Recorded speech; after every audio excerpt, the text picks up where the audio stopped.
Welcome to SSK Creation. SSK Creation. SSK Creation.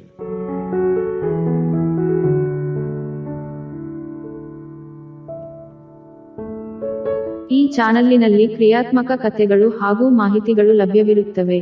ನಾವು upload ಮಾಡುವ ಕಥೆಗಳು ಮತ್ತು ಮಾಹಿತಿಗಳು ನಿಮಗೆ ಇಷ್ಟವಾದಲ್ಲಿ ನಮ್ಮ ಚಾನಲ್ ಅನ್ನು ಸಬ್ಸ್ಕ್ರೈಬ್ ಮಾಡಿಕೊಳ್ಳಿ.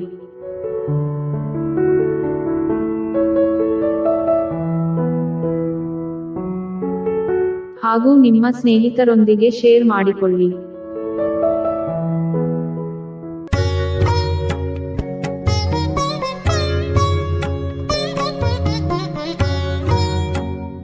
ಬಸವಣ್ಣನವರ ಕುರಿತು ಸಂಪೂರ್ಣ ಮಾಹಿತಿ.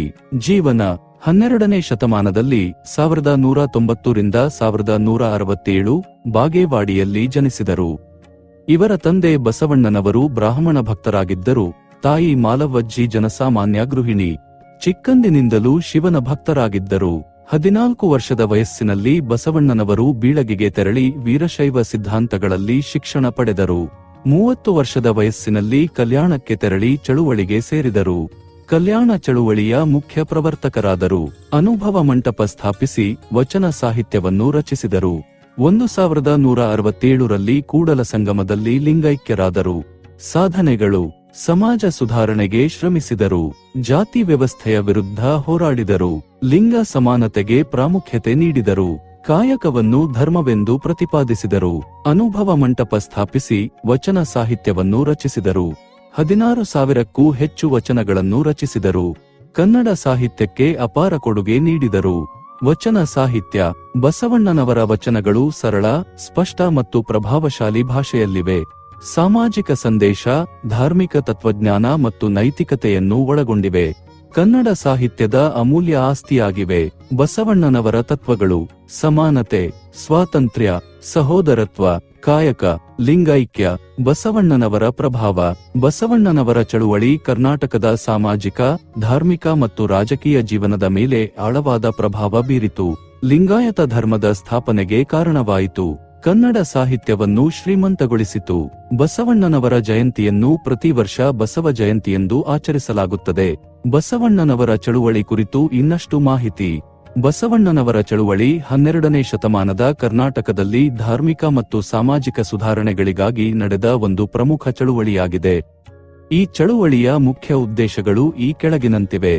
ಜಾತಿ ವ್ಯವಸ್ಥೆಯ ನಿರ್ಮೂಲನೆ: ಈ ಚಳುವಳಿ ಜಾತಿ ವ್ಯವಸ್ಥೆಯನ್ನು ವಿರೋಧಿಸಿತು ಮತ್ತು ಎಲ್ಲ ಜನರಿಗೂ ಸಮಾನತೆಯನ್ನು ಪ್ರತಿಪಾದಿಸಿತು. ಲಿಂಗ ಸಮಾನತೆ: ಈ ಚಳುವಳಿ ಪುರುಷರು ಮತ್ತು ಮಹಿಳೆಯರಿಗೆ ಸಮಾನ ಹಕ್ಕುಗಳನ್ನು ಒದಗಿಸಲು ಪ್ರಯತ್ನಿಸಿತು. ಕಾಯಕ ಮಹಿಮೆ: ಈ ಚಳುವಳಿ ಕಾಯಕವನ್ನು ಧರ್ಮವೆಂದು ಪರಿಗಣಿಸಿತು ಮತ್ತು ಎಲ್ಲಾ ಕೆಲಸಗಳನ್ನು ಗೌರವಿಸಬೇಕೆಂದು ಪ್ರತಿಪಾದಿಸಿತು. ಅನುಭವ ಮಂಟಪ: ಈ ಚಳುವಳಿಯು ಅನುಭವ ಮಂಟಪವನ್ನು ಸ್ಥಾಪಿಸಿತು. ಅಲ್ಲಿ ಜಾತಿ, ಧರ್ಮ ಅಥವಾ ಲಿಂಗ ಭೇದವಿಲ್ಲದೆ ಎಲ್ಲ ಜನರು ಧಾರ್ಮಿಕ ಮತ್ತು ತಾತ್ವಿಕ ವಿಷಯಗಳ ಬಗ್ಗೆ ಚರ್ಚಿಸಲು ಸ್ವಾಗತಾರ್ಹರಾಗಿದ್ದರು. ವಚನ ಸಾಹಿತ್ಯ: ಈ ಚಳುವಳಿಯು ವಚನ ಸಾಹಿತ್ಯದ ಅಭಿವೃದ್ಧಿಗೆ ಕಾರಣವಾಯಿತು. ಇದು ಸರಳ, ನೇರ ಮತ್ತು ಭಾವನಾತ್ಮಕ ಭಾಷೆಯಲ್ಲಿ ರಚಿಸಲಾದ ಧಾರ್ಮಿಕ ಮತ್ತು ಸಾಮಾಜಿಕ ಕವನಗಳ ಒಂದು ಸಂಗ್ರಹವಾಗಿದೆ. ಬಸವಣ್ಣನವರ ಚಳುವಳಿಯು ಕರ್ನಾಟಕದ ಸಾಂಸ್ಕೃತಿಕ ಭೂದೃಶ್ಯದ ಮೇಲೆ ಆಳವಾದ ಪ್ರಭಾವ ಬೀರಿತು.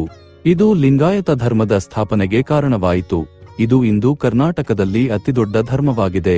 ಈ ಚಳುವಳಿಯು ಕನ್ನಡ ಸಾಹಿತ್ಯವನ್ನು ಶ್ರೀಮಂತಗೊಳಿಸಿತು ಮತ್ತು ಸಾಮಾಜಿಕ ನ್ಯಾಯ ಮತ್ತು ಸಮಾನತೆಯ ಮೌಲ್ಯಗಳನ್ನು ಉತ್ತೇಜಿಸಿತು.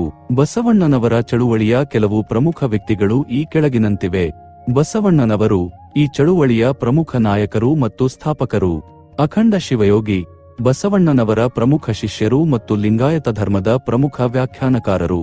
ಚನ್ನಬಸವಣ್ಣನವರು ಲಿಂಗಾಯತ ಧರ್ಮದ ಮಹಿಳಾ ಸಂತರು ಮತ್ತು ಸಮಾಜ ಸುಧಾರಕರು. ಅಲ್ಲಮಪ್ರಭು: ಲಿಂಗಾಯತ ಧರ್ಮದ ಶಿವನ ಭಕ್ತರು ಮತ್ತು ವಚನಕಾರರು. ಬಸವಣ್ಣನವರ ಚಳುವಳಿಯು ಇಂದಿಗೂ ಪ್ರಸ್ತುತವಾಗಿದೆ. ಬಸವಣ್ಣನ ಧಾರ್ಮಿಕ ಚಳುವಳಿ ಕುರಿತು ಇನ್ನಷ್ಟು ಮಾಹಿತಿ. ಬಸವಣ್ಣನ ಧಾರ್ಮಿಕ ಚಳುವಳಿ 12ನೇ ಶತಮಾನದ ಕರ್ನಾಟಕದಲ್ಲಿ ಧಾರ್ಮಿಕ ಮತ್ತು ಸಾಮಾಜಿಕ ಸುಧಾರಣೆಗಳಿಗಾಗಿ ನಡೆದ ಒಂದು ಪ್ರಮುಖ ಚಳುವಳಿಯಾಗಿದೆ. ಈ ಚಳುವಳಿಯ ಮುಖ್ಯ ಧಾರ್ಮಿಕ ಉದ್ದೇಶಗಳು ಈ ಕೆಳಗಿನಂತಿವೆ. ವೇದಾಂತ ಮತ್ತು ಶಿವನ ಭಕ್ತಿ: ಈ ಚಳುವಳಿಯು ವೇದಗಳನ್ನು ಧಾರ್ಮಿಕ ಜ್ಞಾನದ ಮುಖ್ಯ ಮೂಲವೆಂದು ಒಪ್ಪಿಕೊಂಡಿತು ಮತ್ತು ಶಿವನನ್ನು ಏಕೈಕ ದೇವರಾಗಿ ಪೂಜಿಸಿತು. ಅನುಭವ ಮಂಟಪ: ಈ ಚಳುವಳಿಯು ಅನುಭವ ಮಂಟಪವನ್ನು ಸ್ಥಾಪಿಸಿತು. ಅಲ್ಲಿ ಜಾತಿ, ಧರ್ಮ ಅಥವಾ ಲಿಂಗ ಭೇದವಿಲ್ಲದೆ ಎಲ್ಲ ಜನರು ಧಾರ್ಮಿಕ ಮತ್ತು ತಾತ್ವಿಕ ವಿಷಯಗಳ ಬಗ್ಗೆ ಚರ್ಚಿಸಲು ಸ್ವಾಗತಾರ್ಹರಾಗಿದ್ದರು. ಇದು ಧಾರ್ಮಿಕ ಚರ್ಚೆ ಮತ್ತು ಜ್ಞಾನ ಹಂಚಿಕೆಯ ಮುಕ್ತ ವೇದಿಕೆಯನ್ನು ಒದಗಿಸಿತು. ಲಿಂಗಾಯತ ಧರ್ಮ. ಈ ಚಳುವಳಿಯು ಲಿಂಗಾಯತ ಧರ್ಮದ ಸ್ಥಾಪನೆಗೆ ಕಾರಣವಾಯಿತು. ಇದು ವೇದಗಳನ್ನು ಧಾರ್ಮಿಕ ಜ್ಞಾನದ ಏಕೈಕ ಮೂಲವೆಂದು ಒಪ್ಪಿಕೊಳ್ಳುವುದಿಲ್ಲ ಮತ್ತು ಶಿವನನ್ನು ಲಿಂಗದ ರೂಪದಲ್ಲಿ ಪೂಜಿಸುತ್ತದೆ.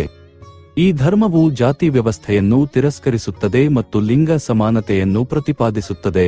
ವಚನ ಸಾಹಿತ್ಯ. ಈ ಚಳುವಳಿಯು ವಚನ ಸಾಹಿತ್ಯದ ಅಭಿವೃದ್ಧಿಗೆ ಕಾರಣವಾಯಿತು.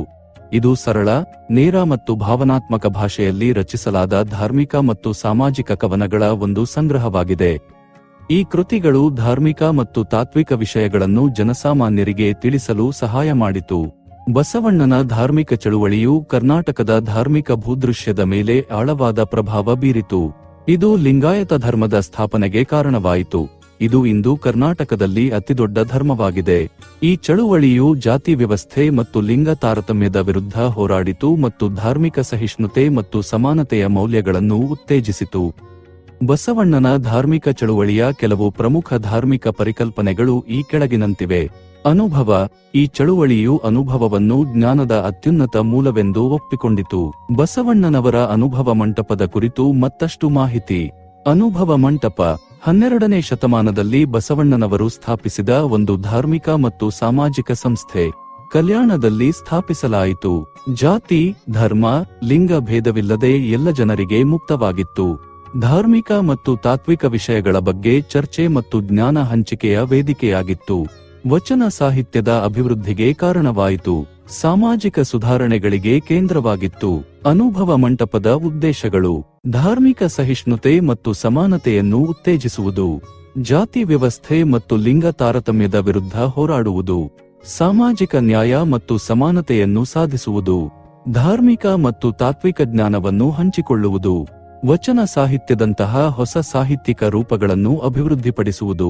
ಅನುಭವ ಮಂಟಪದ ಕಾರ್ಯಗಳು: ಧಾರ್ಮಿಕ ಮತ್ತು ತಾತ್ವಿಕ ವಿಷಯಗಳ ಬಗ್ಗೆ ಚರ್ಚೆಗಳು ಮತ್ತು ಚರ್ಚೆಗಳನ್ನು ನಡೆಸುವುದು, ವಚನಗಳನ್ನು ರಚಿಸುವುದು ಮತ್ತು ಪಠಿಸುವುದು, ಸಾಮಾಜಿಕ ಸುಧಾರಣೆಗಳಿಗೆ ಕಾರ್ಯಕ್ರಮಗಳನ್ನು ಆಯೋಜಿಸುವುದು, ಧಾರ್ಮಿಕ ಮತ್ತು ಸಾಮಾಜಿಕ ಜ್ಞಾನವನ್ನು ಹರಡುವುದು. ಅನುಭವ ಮಂಟಪದ ಪ್ರಭಾವ: ಕರ್ನಾಟಕದ ಧಾರ್ಮಿಕ ಮತ್ತು ಸಾಂಸ್ಕೃತಿಕ ಭೂದೃಶ್ಯದ ಮೇಲೆ ಆಳವಾದ ಪ್ರಭಾವ ಬೀರಿತು. ಲಿಂಗಾಯತ ಧರ್ಮದ ಸ್ಥಾಪನೆಗೆ ಕಾರಣವಾಯಿತು. ಕನ್ನಡ ಸಾಹಿತ್ಯವನ್ನು ಶ್ರೀಮಂತಗೊಳಿಸಿತು. ಸಾಮಾಜಿಕ ನ್ಯಾಯ ಮತ್ತು ಸಮಾನತೆಯ ಮೌಲ್ಯಗಳನ್ನು ಉತ್ತೇಜಿಸಿತು. ಇಂದಿಗೂ ಅನುಭವ ಮಂಟಪ ಪ್ರಸ್ತುತವಾಗಿದೆ. ಇದು ಧಾರ್ಮಿಕ ಸಹಿಷ್ಣುತೆ, ಸಾಮಾಜಿಕ ನ್ಯಾಯ ಮತ್ತು ಸಮಾನತೆಯ ಮೌಲ್ಯಗಳಿಗೆ ಸ್ಮಾರಕವಾಗಿದೆ.